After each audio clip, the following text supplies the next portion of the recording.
Okey, bismillahirrahmanirrahim. Assalamualaikum warahmatullahi taala wabarakatuh. Nama saya Ahmad Waris bin Abdul Rauf. Saya daripada Kepulauan 4 dan kumpulan kami diberikan tajuk tentang logo Snapdragon. Jadi, sebelum kita mulakan, kita nak berkenalan dengan Snapdragon. Apakah itu Snapdragon? Seperti mana yang kita tahu, Snapdragon ni ada dalam peranti-peranti yang kita tengah pakai sekarang ni. Kebanyakannya adalah daripada Android. So, Snapdragon ialah chip pemprosesan yang dibangunkan oleh Qualcomm. So, fungsi Snapdragon ni adalah dia menjadi seperti otak dalam peranti ataupun kita panggil tablet-tablet. Dia yang menguruskan tentang kita punya prestasi, grafik dan juga rangkaian yang lain. Dan untuk komponen-komponen yang berada dalam Snapdragon ni, iaitu yang pertama kita ada CPU, kita ada GPU, kita ada modem, kita ada AI engine, kita ada juga ISP dengan DSP. CPU kita panggil untuk menjalankan aplikasi dan juga sistem. GPU kita panggil benda ni adalah grafik dan visual, selalunya untuk bermain game. AI engine ni lebih kepada kita panggil pembuatan suara, pengecapan wajah. Dan modem tu untuk internet, dan juga ISP adalah untuk mengawal kamera, bahagian gambar dan juga video, dan DSP iaitu memproses ayat-ayat seperti audio dan juga image. Itu untuk pengenalan kepada Snapdragon. Seterusnya kita pergi kepada kategori-kategori Snapdragon. So kategori Snapdragon dia terbagi kepada 4. Yang pertama kita ada paling atas iaitu Snapdragon 8, 7, 6 dan juga 4. So paling atas kita panggil Snapdragon ni iaitu Snapdragon yang digunakan oleh peranti-peranti flagship seperti mana phone yang ada baru-baru ni digunakan dalam sama ada Honor Magic 7 Pro, Samsung S25 Ultra, dan itu yang paling latest iaitu Snapdragon 8 Elite kita panggil, ataupun dikenali sebagai Snapdragon 8 Generation. Dan seterusnya kita ada kelas pertengahan Snapdragon 7. Snapdragon 7 ni dia menseimbangkan antara kuasa dan juga harga. So harga dia tak bermahal sangat mengikut Snapdragon 8. Dan seterusnya Snapdragon yang ke-6, mid-range. Snapdragon 6 ni hanya terdapat pada phone mid-range yang kita nampak kat pasaran.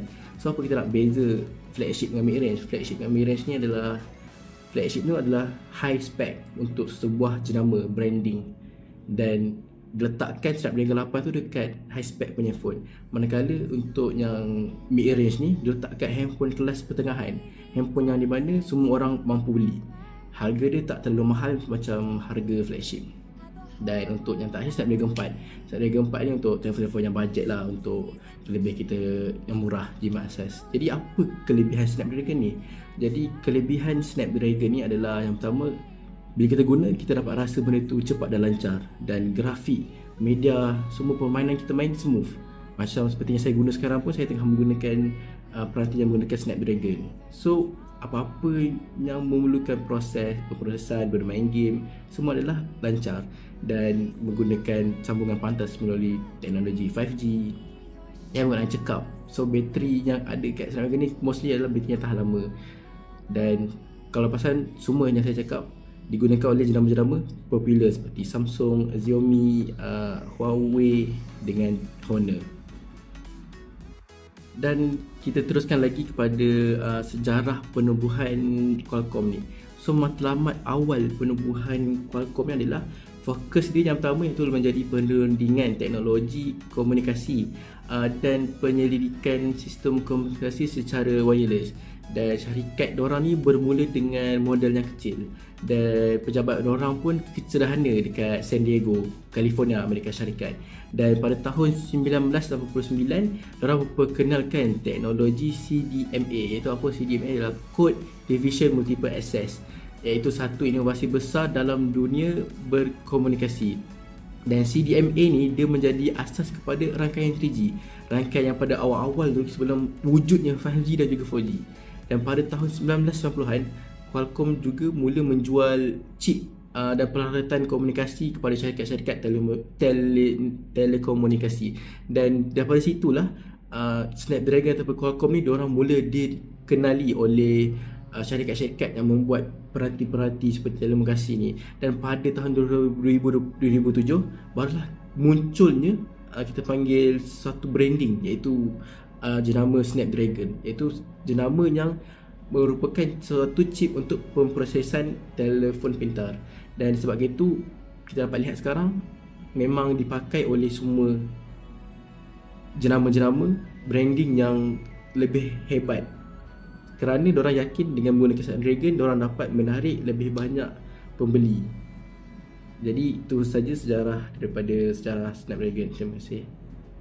Lepas tu kita tergi lagi dengan kita punya tajuk kita itu Snapdragon. Jadi bagaimana sejarah penubuhan Qualcomm ni?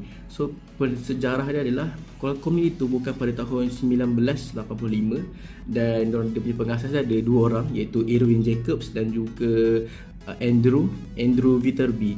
Dan bukan itu saja, diorang ada beberapa jurutera atau kita panggil usahawan lain yang turut berkolaborasi dalam menghasilkan ataupun kita panggil penubuhan Qualcomm ni. Dan nama syarikat tu pada asal kita panggil apa nama dia Qualcomm sebab dia adalah singkatan kepada Quality Communication. Sebab tu dijadikan sebagai Qualcomm. Jadi kita pergi ke apa fungsi dan juga kegunaan chip Snapdragon ni. Yang pertama kita tengok kegunaan chip Snapdragon ni kita dapat lihat dalam telefon pintar. So dalam telefon pintar ni apa kegunaan chip Snapdragon ni?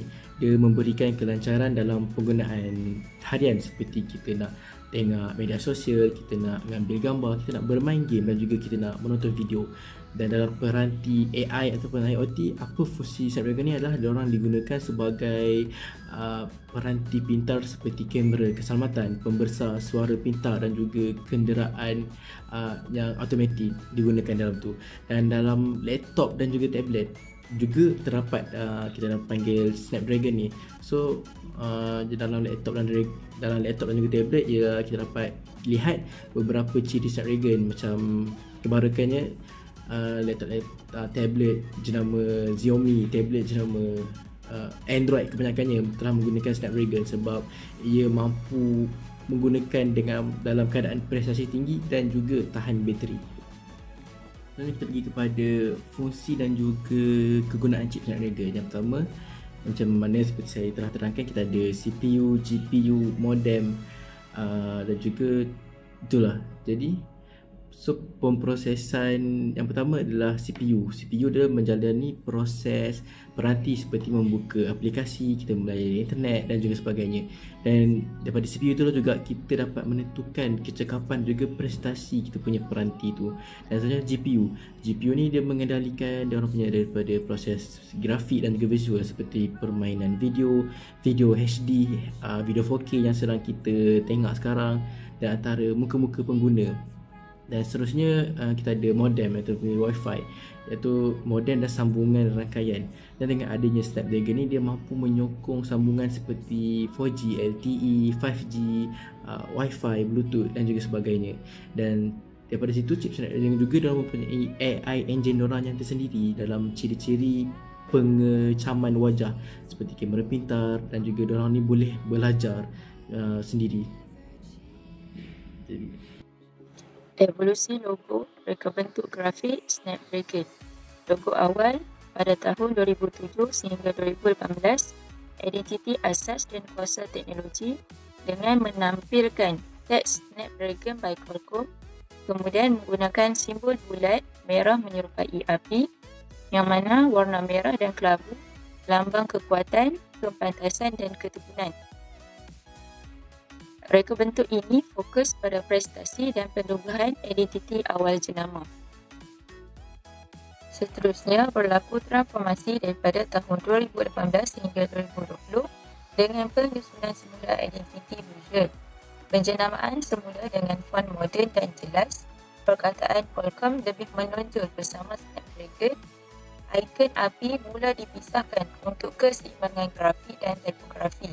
Hal ini bertujuan untuk tarik perhatian pasaran dan memudahkan pengecaman jenama. Identiti moden Snapdragon diperkenalkan pada tahun 2020 hingga kini menekankan konsep minimalisme dan eksklusiviti. Snapdragon melancarkan logo terbaru yang lebih eksklusif dengan menampilkan simbol S merah dalam bulatan yang digunakan bersama-sama dengan Snapdragon. Reka bentuk grafik yang terbaru ini menggabungkan elemen minimalisme dan premium bagi menandakan peralihan Snapdragon sebagai jenama utama yang berdiri sendiri tanpa bergantung kepada Qualcomm. Evolusi logo ini juga lebih menekankan kesederhanaan dan ketegasan dalam penyampaian visual bagi bertujuan meningkatkan lagi impak kepada. Nama saya Umi Nusaibah binti Jumari, ingin menerangkan tentang analisis elemen reka bentuk. Elemen yang pertama iaitu warna. Warna utama yang digunakan ialah warna merah.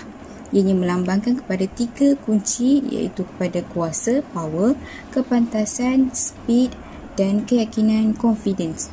Biasanya ianya dipadankan dengan warna hitam atau putih yang memberi kepada kontra yang tinggi untuk menekankan aspek ketegasan dan profesionalisme. Seterusnya bagi tipografi ataupun logotype. Tipografi bagi Snapdragon menggunakan jenis font sans serif yang moden, bersih dan mudah untuk dibaca. Gaya tipografi ini menunjukkan teknologi canggih dan masa depan iaitu futuristik. Jenis logotype, logo chip atau logo api iaitu flame melambangkan kepada kuasa dan kecekapan pemprosesan. Imej ini sering dikaitkan dengan peranti pintar, permainan mudah alih dan prestasi tinggi yang menonjolkan kepada kekuatan sesuatu jenama Snapdragon itu sendiri. Pengaruh trend reka bentuk global.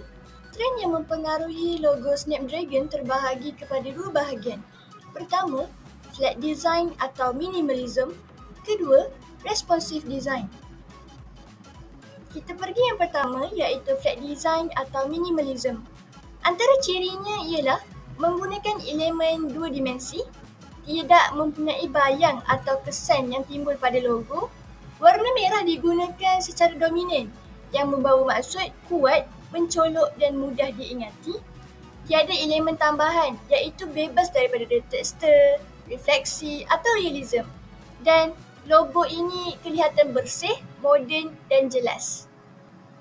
Apakah kelebihannya? Pertama, lebih moden dan futuristik, sejajar dengan imej jenama sebagai teknologi prestasi tinggi. Kedua, mesra papan skrin, iaitu lebih jelas dan tajam walaupun dilihat pada skrin kecil seperti telefon. Dan yang ketiga, identiti konsisten, memudahkan aplikasi logo di seluruh dunia dalam pelbagai bahasa mengikut konteks. Seterusnya, responsive design. Keupayaan reka bentuk untuk menyesuaikannya dengan pelbagai saiz skrin dan peranti daripada telefon pintar kepada desktop. Ia berubah bentuk bergantung kepada konteks dan ruang. Sebagai contoh, Snapdragon menggunakan simbol sahaja yang biasanya pada permukaan kecil atau sebagai watermark. Contohnya di belakang telefon. Yang kedua, Snapdragon menggunakan teks dan juga simbol dalam konteks promosi rasmi, iklan video atau laman web. Atau Snapdragon menggunakan tagline Power by Snapdragon yang biasanya di peranti atau bahan pemasaran. Jika dibandingkan dengan jenama atau logo lain seperti Apple dan MediaTek, Apple menekankan bentuk minimalis dan kemewahan. Logo Apple yang digigit merupakan identiti yang sangat mudah ikonik, iaitu tidak memerlukan banyak hiasan. Seperti Snapdragon, Apple menggunakan flat design dalam banyak elemen reka bentuk. Ia mencerminkan keanggunan dan kemajuan teknologi. MediaTek pula merupakan pesaing Snapdragon dalam dunia chip pemprosesan. Ia lebih menekankan kepada logo dan tipografi yang bold, lebih bergantung pada warna terang dan simbol mudah berbanding simbol berkuasa seperti api atau naga yang digunakan oleh Snapdragon. Ia lebih fokus kepada fungsi dan penceritaan visual yang kuat berbanding dengan Snapdragon yang banyak menggunakan elemen simbolik. Last sekali, kesimpulan dan pandangan kumpulan.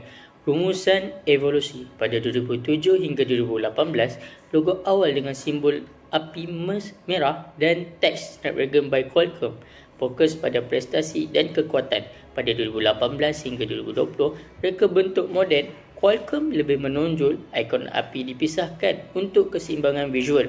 Pada 2020 hingga kini, logo minimalis dan premium simbol S dalam bulatan merah, Snapdragon berdiri tanpa Qualcomm. Keberkesanan grafik Snapdragon pula, flat design, lebih moden, bersih dan mesra skrin. Warna merah yang dominan, kuat, mencolok dan mudah diingati. Responsive design, fleksibel di pelbagai saiz dan konteks. Identity konsisten sesuai dengan imej teknologi prestasi tinggi. Dan yang terakhir, cadangan penambahbaikan. Snapdragon boleh memvariasikan warna sekunder untuk kempen-kempen khas, menganimasi logo untuk media digital dan memperkukuh naratif visual simbol S. Itu sahaja.